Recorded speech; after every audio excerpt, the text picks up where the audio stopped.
सर्वांना नमस्कार। उद्या 8 मार्च जागतिक महिला दिन आणि उद्या रविवार असल्यामुळं आज आपण शाळेमध्ये साजरा करीत आहोत।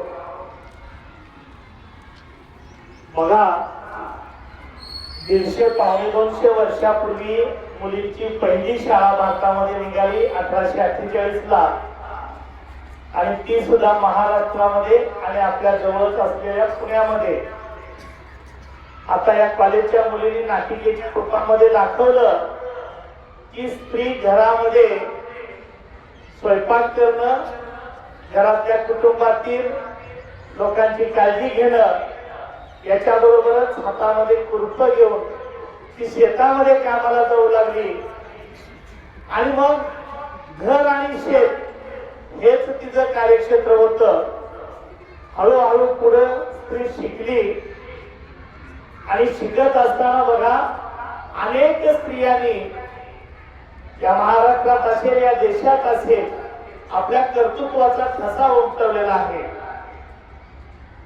अगोदरच्या काळातील राष्ट्रमाता जिजाऊ असतील, अहिल्यादेवी असतील, यांनी तर मोठं काम केलंच। किती अवघड आहे बघा।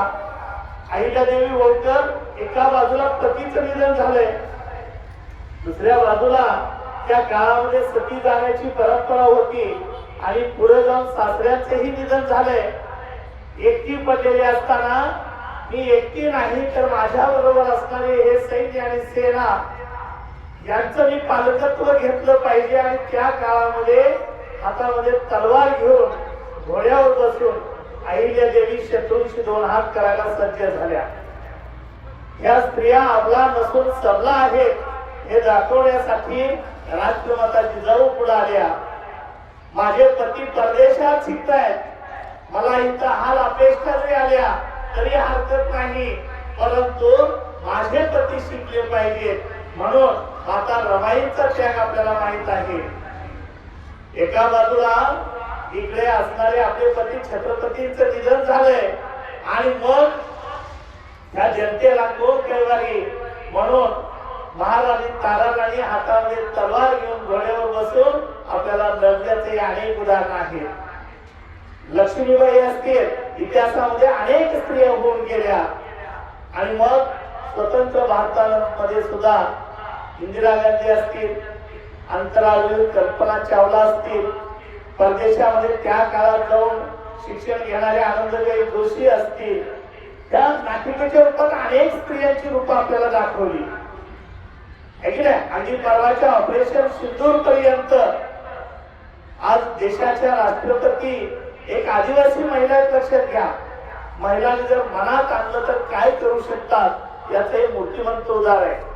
आज 10वी-12वीचे निकाल घ्या, IAS IPS चे निकाल घ्या, प्रत्येक ठिकाणी 10 पैकी 7 महिला आहेत जवळपास, म्हणजे 50%। आता जे सांगितलं की महिलांना हक्क मिळाले पाहिजेत, त्यांचा सन्मान झाला पाहिजे, त्यांच्या कार्याचं मूल्यमापन होत असताना त्यांचं कौतुक झालं पाहिजे, या हेतून जागतिक महिला दिन सुरू झाला।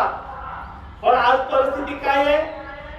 महिलांनी आपल्याला हक्क मिळावेत म्हणून महिला दिन सुरू केला, पण बघता बघता महिला पुरुषांच्याही पुढे 2 पावलं आज गेलेले हे आपल्याला दिसून येत आहे।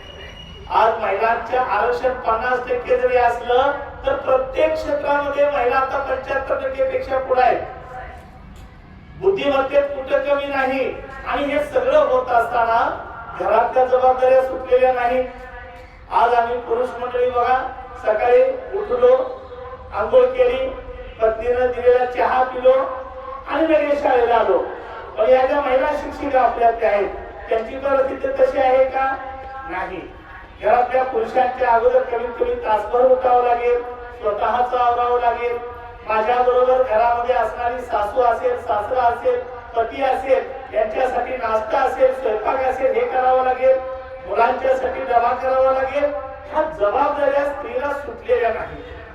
आणि म्हणून खरं तर स्त्रीचं इतकं कौतुक आहे की घरातल्या जबाबदाऱ्या तर आहेतच, पण आपण जिथं नोकरी करतो आहे तिथल्या जबाबदाऱ्यामध्ये सुद्धा स्त्री कुठेही कमी पडत नाही। आणि म्हणून परमेश्वरानं निसर्गानं ही जन्मताच अशा प्रकारे शक्ती दिलेली आहे की ती कनवाळू आहे. सगळ्यांच्या बद्दल तिला गणव सर्वदैत आहे. मी तर म्हणेन की एखाद्या घरचा दुर्दैवानं असं होऊच नये, पण एखाद्या घरचा कर्ता पुरुष जर गेला आणि जर स्त्री पाठीमागे राहिली तर ती स्त्री सगळा संसार आपल्या खांद्यावर घेते आणि त्या कुटुंबाला पुढे घेऊन जाण्याचा प्रयत्न करते.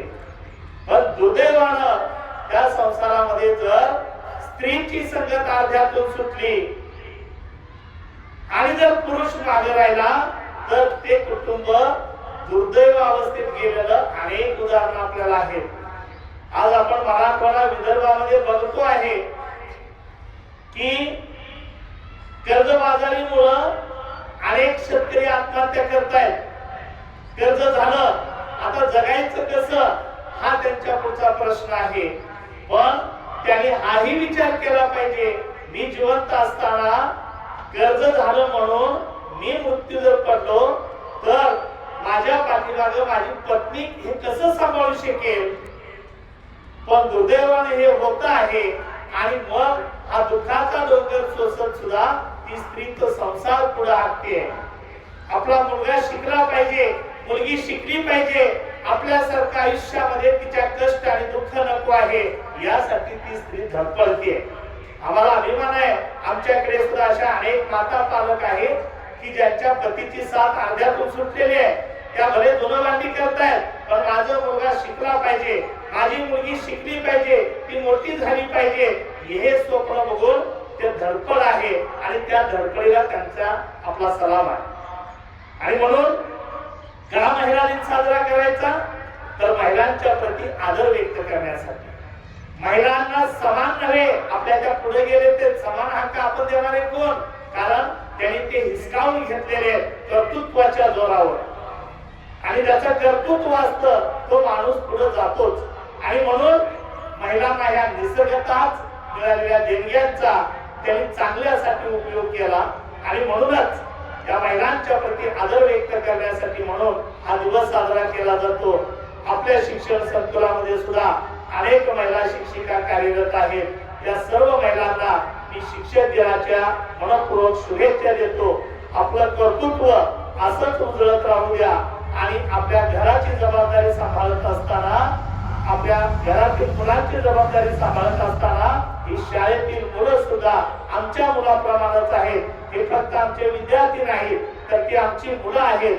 माझा मुलगा मोठा झाला पाहिजे, माझी मुलगी मोठी झाली पाहिजे ही जसं आपण स्वप्न पाहतो तशा पद्धतीनं माझ्या शाळेतला हा माझा मुलगा, ही माझी मुलगी मोठी झाली पाहिजे यासाठी सुद्धा या सर्व शिक्षिका धडपड करतायत. त्यांच्या या समर्पणाला मी मानाचा मुजरा करतो. पुन्हा एकदा या समस्त महिला वर्गांना महिला दिनाच्या शुभेच्छा देतो आणि थांबतो. जय हिंद, जय भारत. धन्यवाद सर. यानंतर आभार प्रदर्शन करण्यासाठी मी निधी भांबळे हिला आमंत्रित करते. या